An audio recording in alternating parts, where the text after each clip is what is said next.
बिस्मिल्लाहिर्रहमानिर्रहीम। अस्सलाम वालेकुम व्यूअर्स, आप देख रहे हैं डाइनिंग। और रेड चिलीज़ वाला मुझे बहुत ही पसंद है। मैं ये आपको खा के दिखाती हूँ।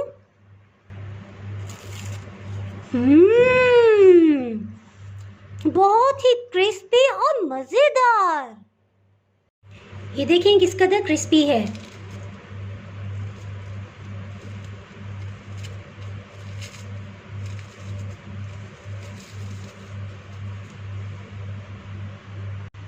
आज मैं आपसे पफ पेस्ट्री की रेसिपी शेयर कर रही हूँ। इसमें इंशाल्लाह ताला मैं आपसे शेयर करूँगी क्या वजह है कि अगर आप पफ पेस्ट्री बनाएं तो उसकी लेयर्स नहीं खुलती हैं, और साथ ही मैं ये भी शेयर करूँगी कि किस तरह से आपसे 100% परफेक्ट पफ पेस्ट्री बन सकती है। अगर आप मेरे चैनल पे नए हैं तो चैनल को सब्सक्राइब कर दें और बेल आइकन प्रेस कर दीजिएगा ताकि मेरी हर नई आने वाली वीडियो का नोटिफिकेशन सबसे पहले आपको मिल सके।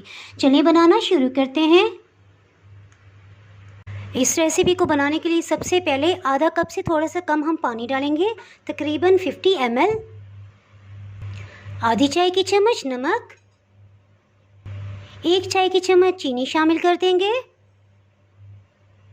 2 खाने वाले चम्मच कुकिंग ऑयल,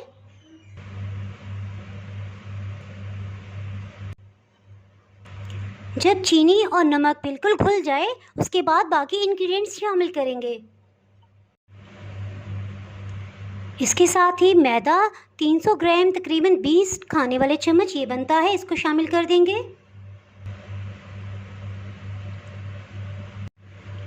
इन सबको अच्छे से मिक्स कर लेंगे। ये सब अच्छे से मिक्स हो गया है और ये इस फॉर्म में आ गया है। पफ पेस्ट्री डो को गूंदने से पहले यूनिपफ को चेक कर लेंगे। आप तंदूर या नान शॉप से जहाँ पे भी फ्रेश बाकरखानी बनाई जाती है या नज़दीकी बेकरी से भी यूनिपफ माजरीन के नाम से ये आसानी से ख़रीद सकते हैं। प्लीज़ इसके लिए घी या मक्खन या सिंपल माजरीन इस्तेमाल ना कीजिएगा क्योंकि उससे लेयर्स अच्छी सी नहीं बनती हैं। इसको अगर चेक किया जाए तो ये काफ़ी सख्त है।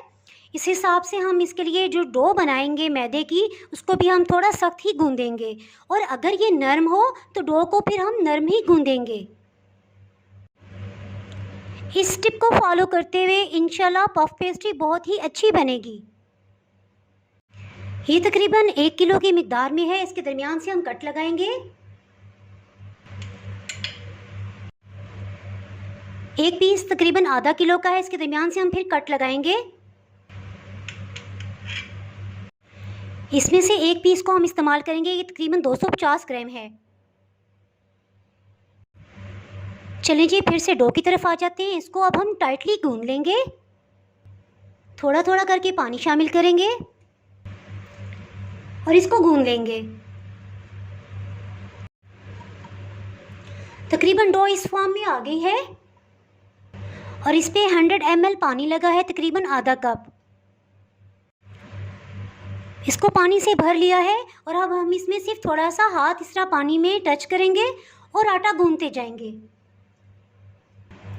मज़ीद पानी शामिल नहीं करेंगे। तकरीबन 2 मिनट हो गए हैं, इसको अच्छे से गूंद लिया है। इसको इकट्ठा कर लेंगे और 10-15 मिनट के लिए इसको इस तरह ही छोड़ देंगे।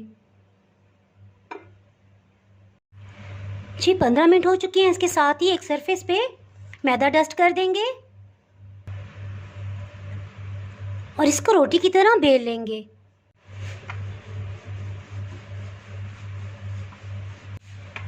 जब पहली दफ़ा हम बेल रहे होंगे तो उसमें लाजमी नहीं है कि स्क्वायर आपसे बेली जाए, जैसा मर्जी आप इसको बेल लें। यूनिपफ का पीस ले लेंगे, ये तकरीबन 250 ग्राम का है।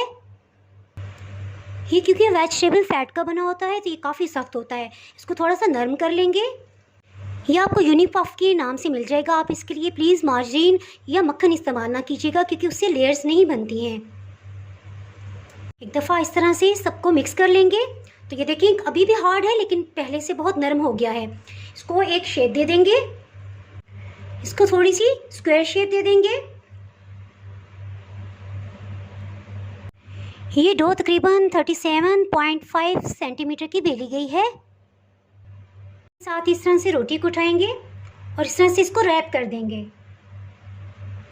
थोड़ा सा मैदा छिड़क देंगे। इस लेयर को इसके ऊपर इस तरह से रैप करेंगे। फिर से थोड़ा सा मैदा छिड़क देंगे। इसी तरह से इस लेयर को इसके ऊपर करेंगे। थोड़ा सा इसको खींच के इस तरह ले आएंगे और साथ ही इस लेयर को उठा के इसके ऊपर इस तरह से फैला देंगे। फिर से थोड़ा सा मैदा छिड़क लेंगे, इसको टर्न करेंगे और फिर थोड़ा सा मैदा छिड़क लेंगे। इसको फर्स्ट टाइम बेलते हुए थोड़ा सा इस तरह बेलन से टैप करेंगे ताकि थोड़ा ये नरम हो जाए और ये फट के बाहर भी ना निकले। यूनी पफ थोड़ा सा इसको टर्न कर देंगे और फिर से थोड़ा सा बेलन से इस तरह से टैप करेंगे। अब हल्के हाथ से इसको बेल लेंगे। इस स्टेज पे आप जितना भी इसको फैला लेंगे, जितनी इसकी बड़ी रोटी बेलेंगे, उतनी इसकी तहें ज़्यादा बनेंगी। काफ़ी बड़ी रोटी बेली गई है। मैंने इसके नीचे 2 शीट्स फैलाई थी ताकि ये काउंटर पे टच ना हो रोटी इसकी। इसके ऊपर दोबारा से फाइन फ्लावर छिड़क देंगे। इसकी वजह से लेयर्स बहुत अच्छी आएंगी। एक लेयर को उठाएंगे, इसके हाफ तक यूं ले आएंगे। इसी तरह इस लेयर को उठा के यहाँ तक लेके आएंगे। इस लेयर पे भी अच्छे से मैदा छिड़क लेंगे और फिर इसको इस तरह से लेयर लगा लेंगे।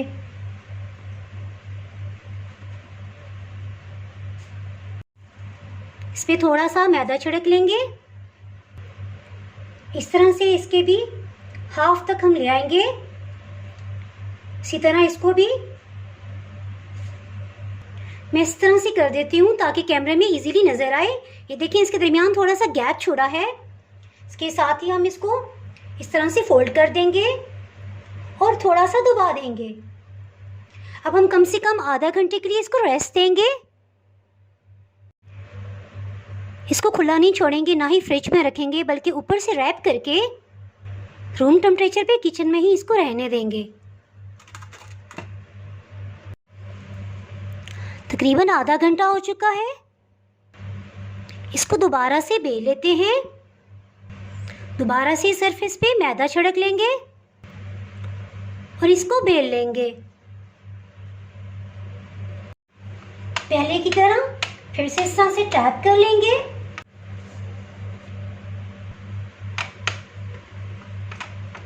और फिर से बेल लेंगे। हल्के हाथ से, ना तो इस पे कम प्रेशर डालेंगे ना ही बहुत ज़्यादा। सेकेंड टाइम फिर से इतनी बड़ी रोटी बेल ली है। इसको पहली दफ़ा की तरह हम इस तरह से फोल्ड कर लेंगे। इसी तरह और साथ हाथ से इस तरह से टैप कर लेंगे ताकि इसमें से एयर निकल जाए। फिर से फोल्ड कर लेंगे और फिर से इस तरह से इसको प्रेस कर लेंगे। इसके हाफ तक का अंदाज़ा लगा के इसको फोल्ड कर लेंगे।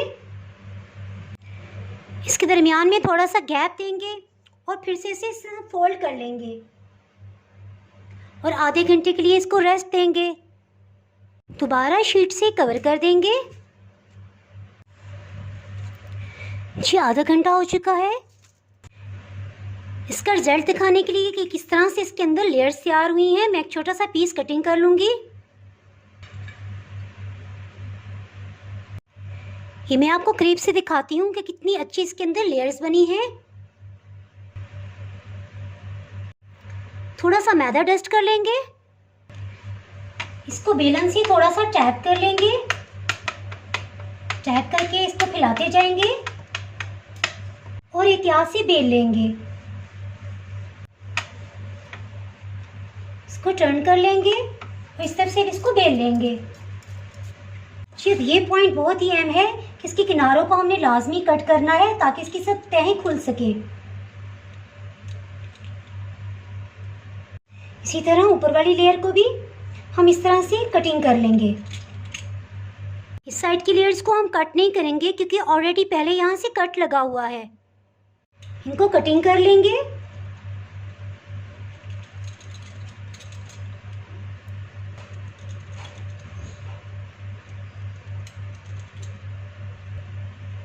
एक आपको दिखाने के लिए तकरीबन इतनी इसकी मोटाई है। एक बेकिंग डिश में इस तरह से इनको रखते जाएंगे।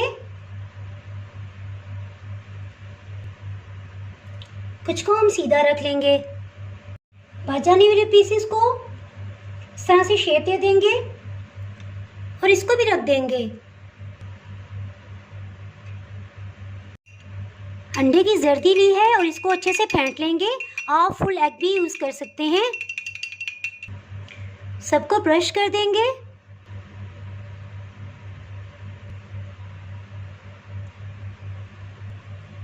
कुछ पे सफ़ेद तिल, कुछ पे कोलंजी के बीज, कुछ पे सिंपल चीनी छिड़क देंगे जी। और लास्ट में रेड चिलीज तो मेरी फेवरेट हैं। ओवन को 180 डिग्री सेंटीग्रेड पे प्री हीट कर लिया था 15 मिनट पहले। इसको बेक कर लेते हैं। अल्हम्दुलिल्लाह 25 मिनट में बहुत अच्छे से बेक हो गई हैं।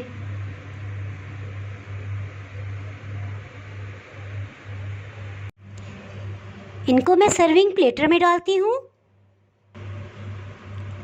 ये देखिए बैक साइड से भी किस कदर अच्छा कलर आया है और लेयर्स कितनी अच्छी खिल गई हैं। इस पफ पेस्ट्री को आप 2 से 3 महीने के लिए आसानी से इस तरह से रैप करें और आप इसे फ्रीज़र में रख के यूज़ कर सकते हैं। और जब भी आपने यूज़ करना हो तो फ्रीज़र से निकालें और किचन में रूम टेम्परेचर पे रखें और आप इसको इस्तेमाल कर लें। इसके लिए प्लीज़ माइक्रोवेव ना कीजिएगा। इसी तरह यूनिपफ के स्लाइसिस को हम रखेंगे बटर पेपर पे और इसको रैप कर लेंगे। यूनिपफ को इस तरह से बटर पेपर में रैप करके और शॉपिंग बैग में आप रख लें और इसको आप रूम टेम्परेचर पे ही रखिएगा। आप 1 साल तक इसको बाहर रख सकते हैं, ये ख़राब नहीं होगा। इसको फ्रिज या फ्रीज़र में रखने की ज़रूरत नहीं है। अगर आपने मेरा चैनल अभी तक सब्सक्राइब नहीं किया तो भी सब्सक्राइब करें और बेल आइकन दबाना ना भूलें ताकि आपको मेरी हर आने वाली वीडियो का नोटिफिकेशन मिलता रहे। अगर आपको ये रेसिपी पसंद आई है तो लाइक करें और फ्रेंड्स एंड फैमिली के साथ शेयर करें। आप कमेंट्स में ज़रूर बताइएगा कि आपको ये रेसिपी कैसी लगी। अब इजाज़त चाहती हूँ। अल्लाह हाफिज़।